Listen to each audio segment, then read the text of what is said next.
Assalamualaikum warahmatullahi wabarakatuh. Halo semuanya, selamat datang di video saya. Di video kali ini saya akan membahas bagaimana mengolah data laporan keuangan suatu perusahaan di dalam software IBM SPSS Statistik version 25. Namun sebelum kita masuk ke dalam software tersebut, kita perlu menyiapkan beberapa laporan keuangan yang akan kita olah.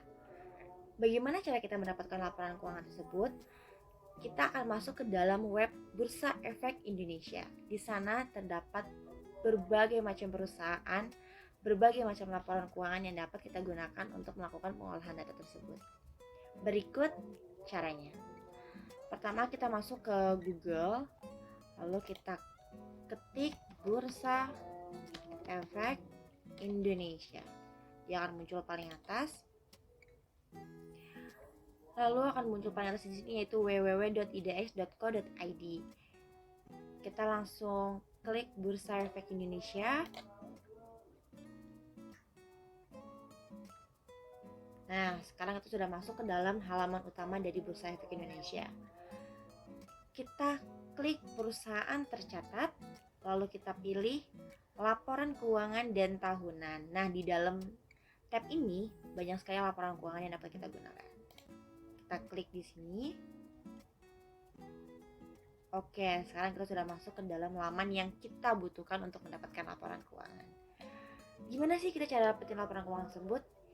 Caranya gampang, kita cuma pilih jenis laporan yang kita butuhkan. Nah, sekarang kan yang kita butuhkan adalah jenis laporan keuangan. Maka kita pilih laporan keuangan, kemudian jenis efeknya, tentunya jenis efek saham. Lalu tahun yang kita butuhkan. Oh ya, di video kali ini judul yang saya gunakan yaitu pengaruh leverage karena rasio terhadap profitabilitas. Dan saya menggunakan data dari 5 perusahaan pada tahun 2018 dan 2019. Maka kita pilih tahun 2019. Untuk periodenya tentunya tahunan. Untuk kode atau nama perusahaan, jika kalian hafal kodenya, kalian bisa ketik kodenya. Namun jika kalian mungkin agak bingung mau pakai, apa sih kode perusahaan yang gue mau ini gitu misalkan, kita bisa gunakan nama perusahaannya saja. Misalkan saya mau gunain nama Diamond. Di sini Diamond ada 2. Saya akan gunain yang Diamond Food Indonesia. Oke, semuanya sudah terisi, mulai dari jenis laporan, jenis efek, kode atau nama perusahaan, tahun, dan periode. Kita kemudian klik cari. Oke, setelah kita cari, di bawahnya akan muncul. Di sini ada beberapa laporan-laporan keuangan yang sudah dilampirkan. Kita hanya membutuhkan laporan keuangan atau financial statement tahunannya mereka. Kita dapat memilih dalam format Excel atau format PDF. Agar lebih mudah, kita bisa menggunakan format PDF saja. Kita klik di sini.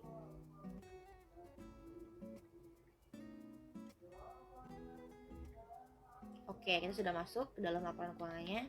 Di sini laporan keuangannya sudah tercantum. Karena kita butuh tahun 2018 dan 2019, kita cukup download satu laporan keuangan saja. Kenapa? Karena di laporan keuangan ini sudah ada 2 laporan, yaitu 2019 dan 2018. Maka kita bisa menggunakannya hanya dengan satu laporan keuangan. Lalu kita download.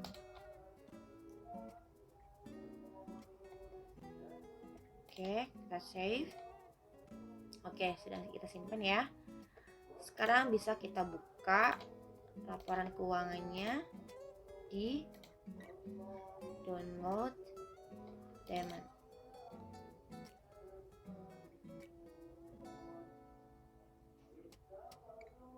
Oke, kita sudah masuk nih ke dalam laporan keuangannya. Karena kita membutuhkan 5 laporan keuangan perusahaan, kita lakukan hal yang sama sampai kita mengumpulkan 5 data laporan perusahaan tersebut. Karena kebetulan sebelum membuat video ini saya sudah menyiapkan semuanya, jadi kita bisa langsung masuk ke tahap selanjutnya, yaitu tabulasi. Tabulasi ini kita lakukan sebelum kita masuk ke dalam software IBM SPSS Statistik version 25. Dan untuk tabulasi saya juga sudah menyelesaikannya agar untuk mempersingkat waktu. Dengan judul yang saya pilih, maka kita akan melakukan 3 perhitungan rasio, yaitu ROA, DER, dan CR. Untuk ROA, di sini saya juga sudah memasukkan laporan keuangannya di tahun 2018 dan 2019. Untuk ROA sendiri, rumusnya adalah laba bersih dibagi total aset. Di sini saya sudah mendapatkan hasilnya. Nah, untuk angka ini saya dapatkan dari laporan keuangan yang tadi saya download. Misalkan sampel kita ambil dari yang Diamond Food Indonesia tadi. Laba bersih tahun 2018 dan 2019. Kita buka filenya. Oh ya, sebelum kita melihat laporan keuangannya ke dalam, kita lihat dulu pembulatan berapa yang mereka gunakan. Untuk memastikan ketika kita akan input ke dalam Excel tadi, kita memastikan input data sesuai dengan laporan keuangan mereka. Di sini mata uang pelaporan mereka adalah rupiah atau IDR. Kemudian pembulatan yang digunakan dalam penyajian di laporan keuangan ini mereka dibulatkan dalam jutaan. Yang mana misalkan tadi mereka memakai laba bersih dan total aset. Laba bersih dari PT Diamond Food Indonesia, kita ambil laba bersih di sini. Laba bersih total profit ya. Oke, ini dia. Total profit dari Diamond pada tahun 2018 dan 2019. Di sini tersaji 318.113. Sama seperti yang dijelaskan sebelumnya, pembulatan mereka adalah jutaan. Pembulatan jutaan yang mana berarti kita menambahkan 6 angka 0 di belakang 318.113 ini. Maka hasilnya akan menjadi seperti ini. 318.113 juta. Itu adalah aktual nominal dari laporan keuangan tersebut.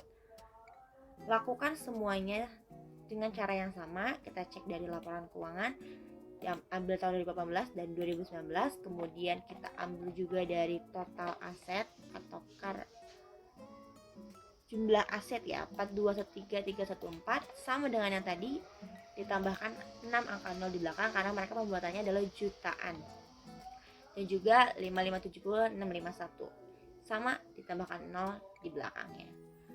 Dan di sini kita dapatkan hasilnya, ROA-nya sudah ada dari pembagian laba bersih dibagi total aset.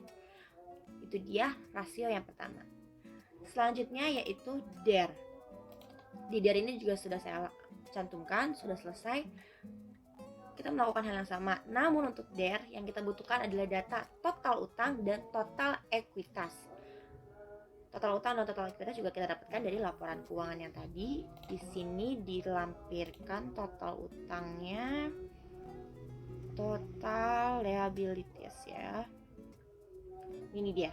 Total liabilities Diamond tahun 2018 dan 2019 serta total ekuitas 2018 dan 2019. Karena di sini sudah saya input, jadinya sudah tercantum di sini 1228051 serta 2287060. Jangan lupa nolnya ditambahkan di belakang untuk menyesuaikan laporan keuangan aktual mereka. Dan juga total equity beserta 2018 dan 2019-nya. Di sini sudah saya masukkan dan rumusnya adalah total utang dibagi total ekuitas. Dan itu sudah saya dapatkan.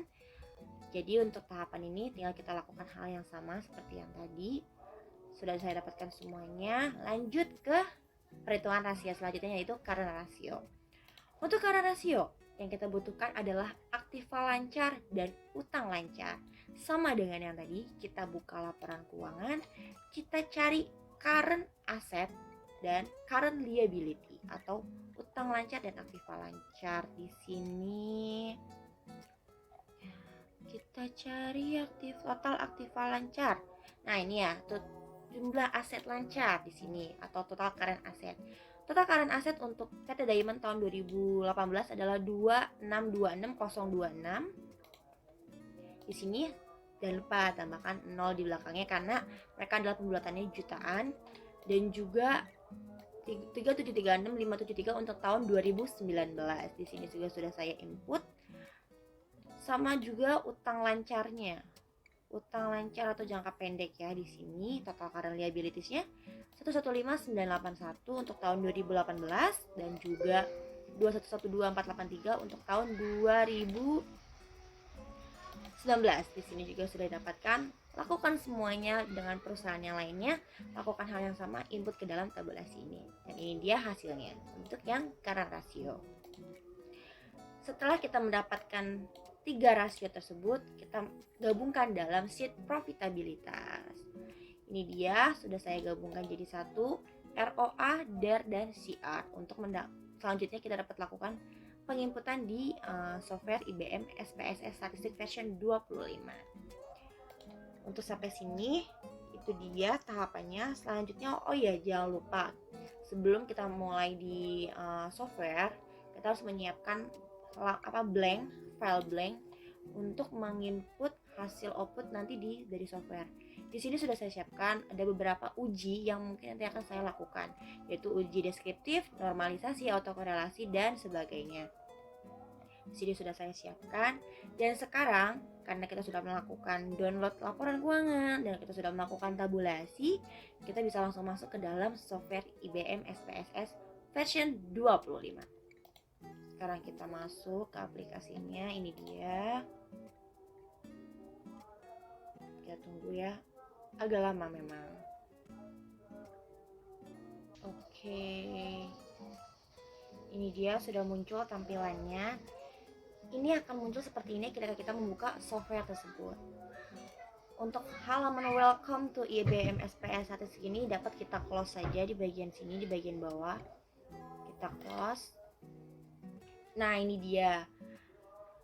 Ketika kita membuka aplikasi dan close welcome tab tadi, akan muncul dua windows, yaitu untitled.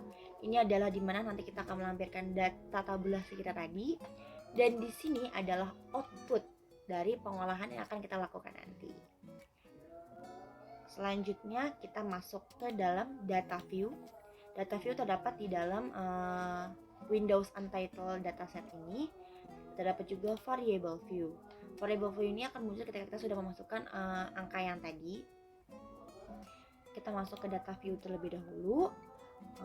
Kita copy data ROA, DER, dan CR tadi yang ada di dalam sheet profitabilitas. Di sini, karena ini sudah tersusun rapi, kita tinggal copy. Ini kita copy dan kita masukkan ke dalam tab ini. Kita masukkan ke dalam data view.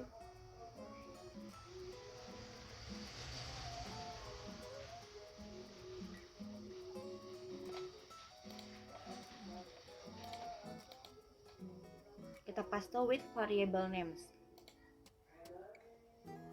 Oke, di sini sudah muncul angkanya seperti ini. Selanjutnya kita pindah ke tab variable view. Nah, di sini ada beberapa hal yang perlu kita rubah, yaitu kita harus memastikan nama ini adalah variabel yang tadi kita munculkan di sini. Pastikan sudah berurutan, yaitu dari ROA, DER, dan CR sudah sesuai. Di sini sudah sesuai ROA, DER, dan CR. Kemudian desimal yang kita gunakan, desimal yang digunakan adalah 4 angka di belakang koma. 1, 2, 3, 4. Ini juga 1, 2, 3, 4. Di sini juga 4. Maka dia akan berubah menjadi seperti ini. Selanjutnya yaitu label. Label sama dengan name tadi, harus berurutan, yaitu ROA, DER, dan CR. Untuk yang lainnya sudah sesuai. Kemudian untuk measure-nya kita menggunakan adalah scale. Kita menggunakan scale. Oke. Sudah selesai di tahap variable view ini. Kita kembali ke data view. Oke, data sudah kita masukkan. Sekarang kita langsung masuk ke dalam uji yang pertama, yaitu uji analitik statistik deskriptif. Kita mulai, karena kita sudah masuk ke halaman data view. Langkah pertama yaitu kita klik analyze, lalu ke deskriptif statistik, lalu deskriptives. Nah, di sini muncullah tab deskriptives. Lalu pindahkan ketiga variabel ini ke sebelah kanan. Kita pindahkan. variabel ini ke sebelah kanan, pindahkan ketiga variabel ke sebelah kanan, lalu kita klik options. Kita klik option, pastikan untuk mean, standard deviation, minimum, dan maksimum tercentang. Lalu jika sudah dipastikan semua tercentang dengan benar, kita dapat langsung klik continue. Lalu kita klik OK. Nah, ini dia. Maka akan muncul output di window output seperti ini. Ini adalah hasil dari uji deskriptif kita tadi. Lalu apa yang kita lakukan? Kita klik di sini, lalu kita klik copy. Kita copy, lalu kita masukkan ke dalam Word ini sebagai hasil uji dari deskriptif. Gitu. Di sini ya, kita sudah masukkan. Oke, kita rapikan lah, kita share biar rapi ya. Di sini sudah kita masukkan. Oke, ini tahap pertama yaitu uji deskriptif sudah selesai. Lalu selanjutnya kita dapat melakukan uji normalitas. Kita kembali lagi ke halaman data view tadi ya, di sini ya. Normalitas. Untuk normalitas sendiri kita dapat melakukannya dengan klik analyze, lalu kita klik regression, linear. Nah, ini dia nih sudah muncul. Variabel tadi juga ada. Kita pindahkan ROA ke dependent, DER ke independent, kemudian CR ke independent. Lalu kita, jika sudah dipindahkan sesuai dengan urutannya, yaitu ROA ke dependent, DER ke independent, CR ke independent, lalu kita klik save di sini. Kita klik save. Nah, ini dia akan muncul tab linear regression shaft. Lalu setelah itu kita ke bagian residuals. Ke bagian residual ini, beri centang pada kotak unstandardized. Jika sudah tercentang, kita dapat melanjutkan tahapnya, yaitu kita klik continue dan OK. Kita tunggu. Nah, ini dia. Dari hasil regression tadi muncul beberapa output yang dapat kita ambil. Pada Windows outputnya, kemudian lalu jika kita lihat ke dalam data view akan muncul data res1 di sini. Lalu kita lanjutkan lagi tahapannya, yaitu klik analyze, lalu non parametric test, lalu kita legacy dialogs, lalu one sample KS. Kita klik di sini. Pindahkan variabel res1 tadi ini ke sebelah kanan, lalu klik OK. Nah, di sini akan muncul outputnya, yaitu npar test, yaitu table one sample Kolmogorov Smirnov test. Nah, hasilnya ini yang akan kita copy ke dalam hasil uji tadi, yaitu uji normalitas. Kita copy, kita masukkan ke dalam sini.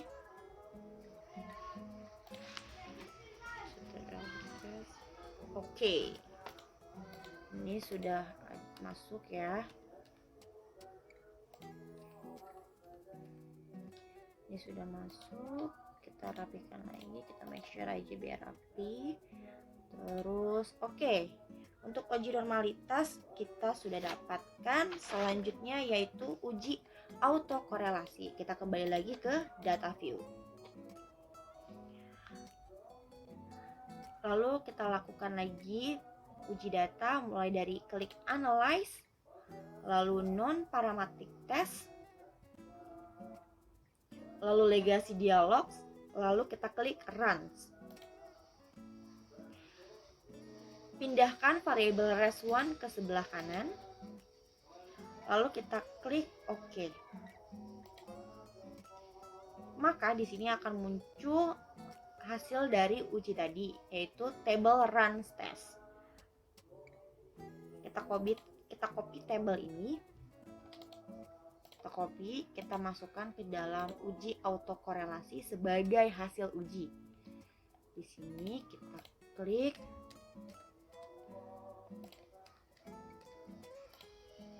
Oke, ini kita klik, kita make sure lagi biar sedikit rapi ya view-nya.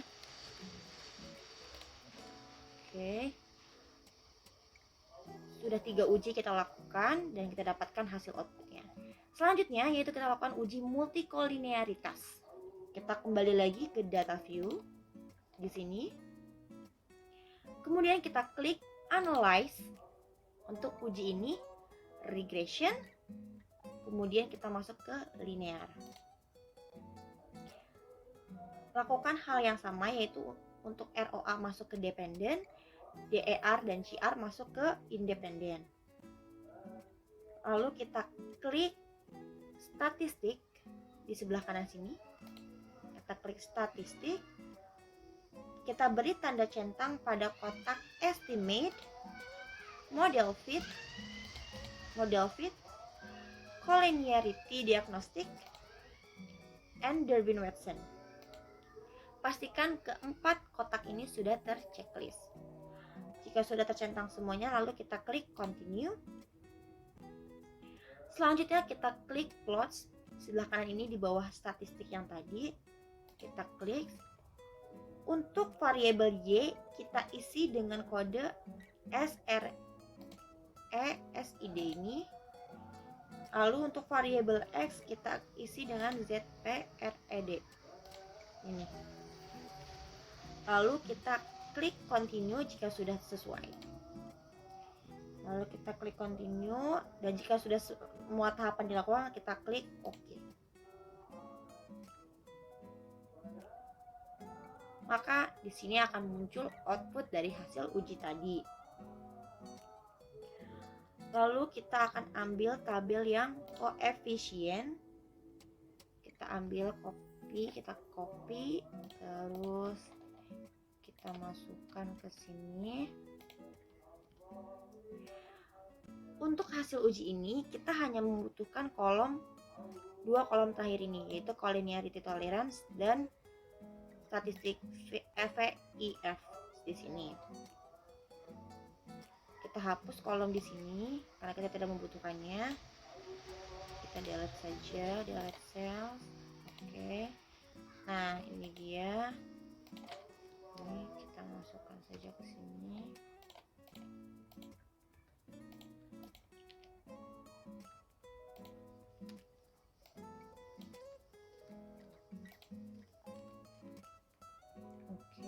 Ini nggak bisa kita ini nggak bisa di sebelah kanan ya karena ada tab di situ. Oke. Untuk tahapan ini kita sudah dapatkan. Untuk uji multikolinearitas sudah kita dapatkan. Selanjutnya kita masuk ke uji heteroskedastisitas. Ini adalah uji yang kelima. Kita balik lagi ke data view. Untuk uji ini outputnya sudah kita dapatkan dari melakukan uji multikolinearitas tadi. Kita ambil grafik scatter plot ini sebagai uji hasil heteros. Kita copy. Di sini kita paste. Oke, di sini. Oke, kita make sure aja biar rapi. Oke.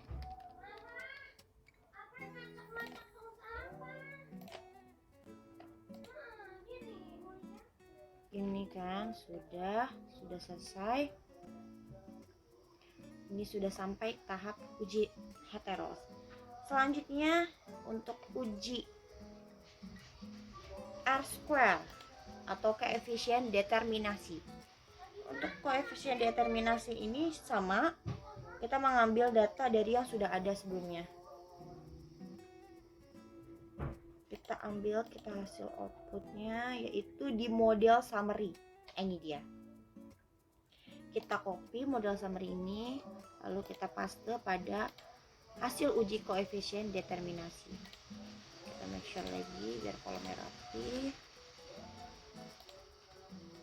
Oke, sudah kita dapatkan. Kemudian untuk yang uji F juga sama, kita menggunakan hasil output yang sudah ada, yaitu dari tabel ANOVA. Kita copy tabel ANOVA-nya. Ini dia hasilnya. Oke, ini kita make sure lagi biar rapi. Turunin aja ke bawah biar bagus, terlalu gak potong-potong ya. Oke, kita sudah dapatkan dan kita lakukan uji terakhir, yaitu uji hipotesis atau uji parsial, uji T sebutannya ya. Kita masukkan ke sini. Uji, kita balik ke output yang tadi.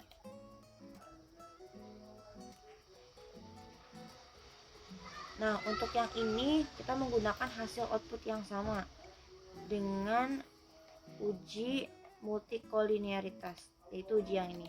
Kita copy, kita paste di sini. Oke.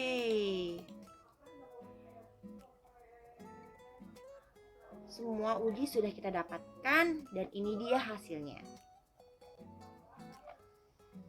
Mulai dari uji deskriptif, normalisasi, autokorelasi, dan seterusnya. Jika sudah selesai, kita bisa kembali ke dalam IBM SPSS ini. Semuanya sudah kita dapatkan, mulai dari pengolahan data hingga hasil outputnya. Selanjutnya kita dapat save data ini. Untuk melakukan save data, kita mulai dari data view dulu. Kita klik file, kita klik save as. Tinggal kita pilih kita mau simpan di mana. Saya akan simpan sebagai tugas besar saya di sini. Tinggal kita klik namanya Aisyah Madania dengan save as type SAV di sini. Lalu dapat kita lakukan klik save. Maka data view ini sudah ke save di folder tugas besar tadi. Selanjutnya yang output juga dapat kita save dengan lakukan hal yang sama, file save as. Di tugas besar ini juga kita bisa simpan. Kita klik lagi Aisyah Madania. Oke, Aisyah Madania di sini.